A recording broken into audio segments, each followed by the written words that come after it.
మీరు బాధపడుతుంటే మేము చూడలేకపోతున్నాం. కాకపోతే మీరు ఆయనతో గడిపిన ఆనంద క్షణాలేమైనా గుర్తున్నాయా? అంటే 2008లో, 7లో ఇక్కడికొచ్చాం మీ ఇంటికి. వచ్చినాక కొంచెం బెటరు. కానీ నాతో చెప్పేవాళ్ళు, మన కష్టాలు బయటికి చెప్పొద్దు. మీ మదరాళ్ళకి కూడా చెప్పొద్దనేవాళ్ళు. తెలియనివ్వద్దని. అంటే అంత గోప్యంగా ఉంచేవాళ్ళు. ఒకళ్ళ దగ్గర మనం వలస అవ్వకూడదు. మన బాధ మనతోనే ఉండాలి.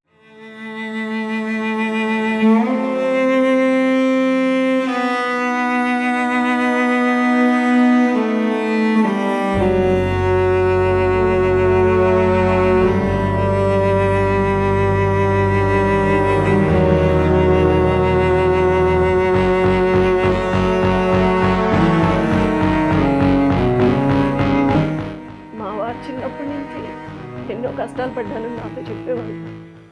అదే కష్టాలు కంటిన్యూ అయినాయి చనిపోయేవారికి. ఎప్పుడు సుఖపడలేదు. సో, ఈ ఇష్యూస్ ఎప్పుడూ కూడా ఆయన రాజకీయ జీవితాన్ని ఎప్పుడూ ప్రభావితం చేయలేదనుకుంటా. అంటే మేము దాన్ని అసలు తీసుకొచ్చేవాళ్ళం కాదు. పిల్లలు కూడా పెద్ద అవుతున్నారు.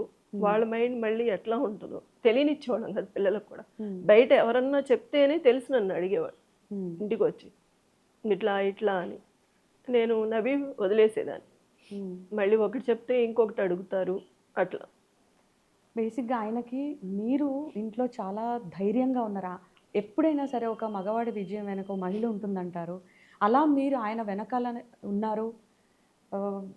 సక్సెస్‌ఫుల్ మెన్ అయ్యారంటే అది వెనకాల మీ కృషి అనేది కూడా అంటే తెలుస్తోంది.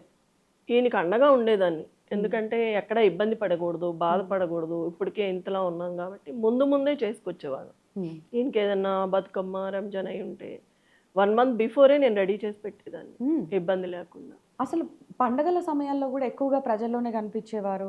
మరి ఫ్యామిలీతో టైం స్పెండ్ చేసేవారు కాదు. మేము ఎప్పుడు అనుకునేవాళ్ళం కాదు. నాన్న లేరు, ఈయన రాలేదు, పిల్లలు మేము ఎప్పుడు నాన్న అక్కడ ఒక పని మీద ఉన్నారు కాబట్టి, అది అయినాక ఎట్లాగూ మన దగ్గరకు వస్తారు కాబట్టి, వాళ్ళే ముఖ్యం కాబట్టి ఫీల్ అయ్యేవాళ్ళం కాదు మేము.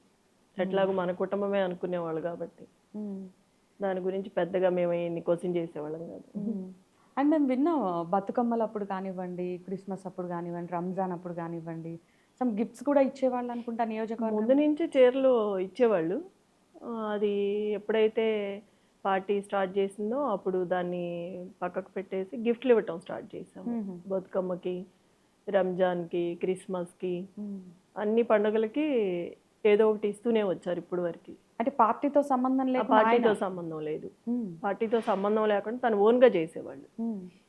అదొక ఇష్టం ఆయనకి. ఇష్టంతో చేసేవాళ్ళు ఆ పని. అంటే ప్రజలు బాగుండాలి, ఏదో ఒకటి ఇవ్వాలి, వాళ్ళకి అవసరం ఉంటుంది, అట్లా ఆలోచించేవాళ్ళు. ఇప్పుడు కూడా ఏ ఇంటికి వెళ్ళినా ప్రతి ఒక్క మహిళ అదే అంటుంది, అన్న మాకు ఎప్పుడు ఇస్తారు, కిచెన్లో మొత్తం అవే అని చూపిస్తున్నారు లోపలికి తీసుకెళ్ళి. మా గోపన్ ఉంటే బాగుండేది, ఈ బతుకమ్మకు కూడా మా గోపన్ ఉంటే ఏదో ఒకటి ఇచ్చేవాళ్ళు అంటేనే మొన్న శారీస్ ఇచ్చాము బతుకమ్మకి. యాక్చువల్లీ ఫెస్టివల్స్ అనే కాకుండా గోపీనాథ్ గారు బేసిక్గా కోవిడ్ టైంలో కూడా ఫుడ్ పంపిణీ చేశారు. అండ్ ఆయన స్వయంగా కుక్ చేసిన సందర్భాలు ఉన్నాయి. అది ఒకసారి మాకు షేర్ చేస్తారా కరెక్ట్గా? కరోనా టైంలో ప్రజలు ఇబ్బంది పడుతున్నారు ఫుడ్ లేక. పక్కన ఫుట్పాత్ల మీద కూడా ఉంటారు, మన కాన్స్టిట్యున్సీలో కూడా ఉన్నారు. వాళ్ళ గురించి పొయ్యి రోజంతా వెలుగుతూనే ఉండేది. మళ్ళీ ప్రోటీన్ ఫుడ్ కావాలని ఎగ్ ప్రతిరోజు, చికెన్, సాంబారు, కర్రీ అందరికి ప్యాకెట్స్ చేసి పంచేవాళ్ళు. ఏ డివిజన్కి ఎంత వెళ్ళాలి పిలిచి అప్పచెప్పేవాళ్ళు. చాలకపోతే మళ్ళీ ఎమ్మటే చేయించేవాళ్ళు. రంజాన్ వచ్చింది కరోనాలో. రంజాన్లో అలీం చేయించారు, చికెను, మటను, అవి కూడా బాక్సుల్లో పెట్టి ప్యాక్ చేసి ప్రతి ఇంటికి పంపించేవాళ్ళు. మళ్ళీ అది కూడా తగ్గితే అందరికి ఇచ్చేవాళ్ళు. ఈ స్టేషన్లో కూడా అందరికీ ఫుడ్ పంపించేవాళ్ళు. ప్రతి ఒక్క స్టేషన్లో కూడా అందరికీ. ఒక్కొక్కసారి మేము భయం వేసి వద్దనేవాళ్ళం, కరోనా కదా అట్లానే ఏం కాదు మనకేమవుతుంది, అట్లాంటి భయం ఏమొద్దు అని వెళ్ళిపోయేవాళ్ళు జనాల్లోకి.